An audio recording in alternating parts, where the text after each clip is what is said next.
Hey everybody! So in this video we're going to create a little procedural fence script. Let me show you really quickly how it works. So if I take the fence blueprint that I built right here and drag it into the scene, we have a fence segment. We can click on any of the points on the spline and then extend it, and then it procedurally builds out more of the fence. Then if I hold down the Alt key, I can set that as a point and extend it that way. Then maybe Alt click drag, Alt click drag, and I get more and more points, and then you can set the fence to be kind of whatever shape and however long you need it to be. Okay, so in order to do this, you need some sort of geometry, and I'm using a fence, but you can do this for like railroad tracks or roads or pipes. You just need a piece of geometry, and I need to know the length. So if you look at the approximate length when I'm hovering over this along the X, because if we double click here, we have it going along the X here. So that's the length that we want to go along our spline. So in my case here, it is 202 units.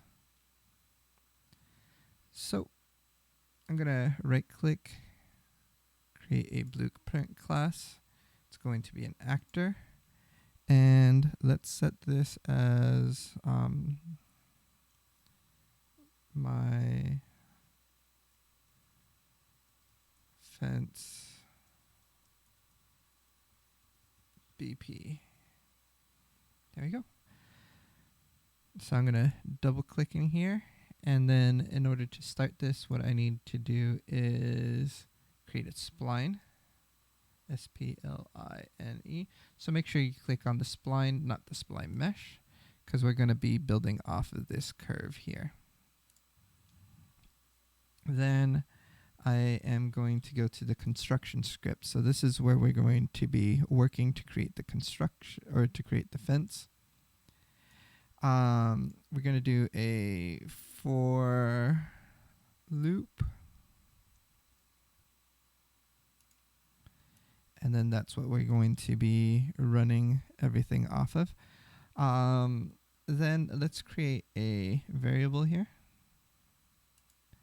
And we're going to store that information that we just kept track of. I'm going to make it a float. Let's call this a length. So this is the length of my geometry. I can drag this in. I'm going to get length. So right now this is going to loop a set number of times. Right now this loop is just going from 0 to 0, so it's not really looping. We need to tell it how much we need to loop based off of the geometry, which is going to be our geometry's length, and the spline. So let's get the spline in here, get spline, and then we'll say get length, get spline length. There we go. So we're going to take whatever the spline length is of our line of our spline, and then we're going to divide it by the length of our geometry. So go here, divide float by float, connect that there, and then we can connect that into the last index. It adds a truncate node, so basically what the truncate does, it removes your decimal places, so it essentially turns it into an integer, because you can't loop a fraction of a time. So we need an integer coming over here. Okay, here we go. So we're going to add Spline Mesh component. And then from here, we can add a set forward axis. Okay, so going back into the add spline mesh, we're going to go here and set the fence or whatever geometry you are using on here. Then from the return value, we can connect that there. And we are moving in the x-axis. So if we look at the geometry again, just looking at the geometry, you can compare the x. It is moving along the x-axis. So that is what we want to make sure we are doing.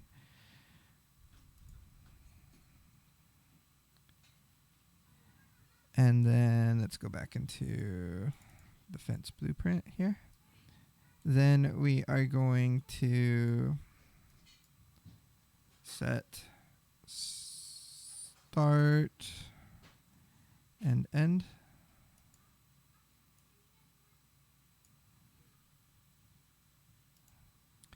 Great. So now that we have that, we have to get the start and the tangent position from each one of the start position and then the start tangent and then the end position and the end tangent for each one of the points. So we can get the point number directly from the index here. And that is going to go into information that we're going to plug into here. So they get location along at distance along spline. There you go. So we have that. Then we need a get tangent at distance along spline. So with the location, we're going to end up plugging it directly here. Oh, and we need the return value to go into the tangent. So let's set some points here. So I'm just double clicking on the curve and it will add a point for you. There we go. So in order for this to work, we need to know that we're working with this spline mesh. Okay, so this will work directly plugged in. We also need to get the length. So let's get length, and we're going to use that for the location. This one we can't plug in directly because we're going to have some scaling issues if we don't. So what we can do is clamp the vector size. And I'm going to copy this here, paste it, and basically the length will connect it to the max. So the maximum for each length we need is this length of the geometry. Now we can plug that in there. Now we need the this point here, and we're going to multiply it. So it's going to be int times float. And we're going to multiply it along the length. And that goes here. And then that goes here. So that way we get the length. So it's the number of the point times the length. And then when you multiply it together, it basically gives you the total length of the segments that we need. Now let's copy these. So I just did a copy paste. And then now that I have that, I can select this, copy paste, connect it here.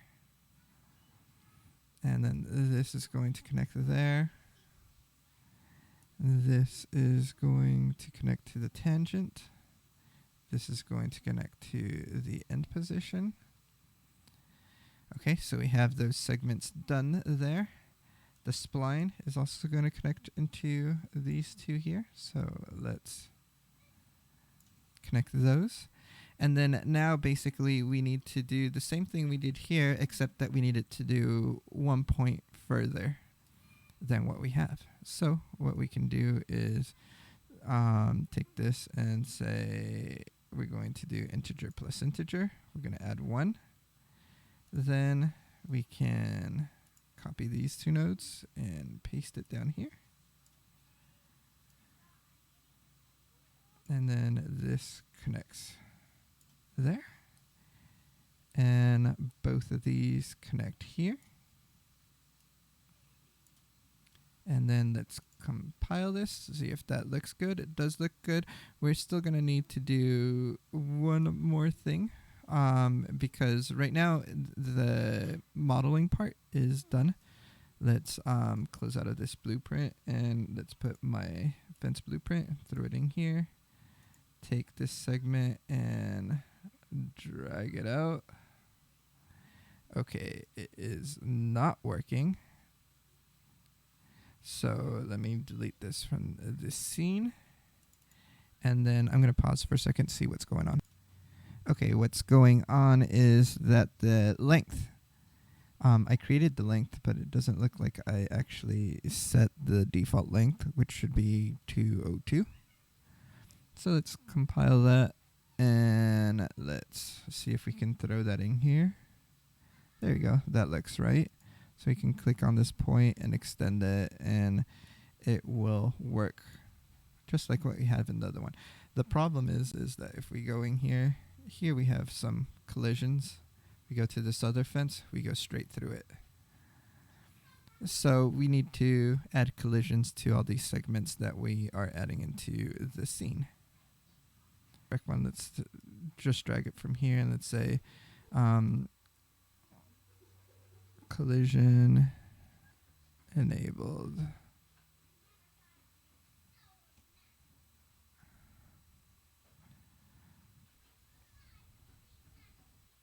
Set collision enabled. There we go.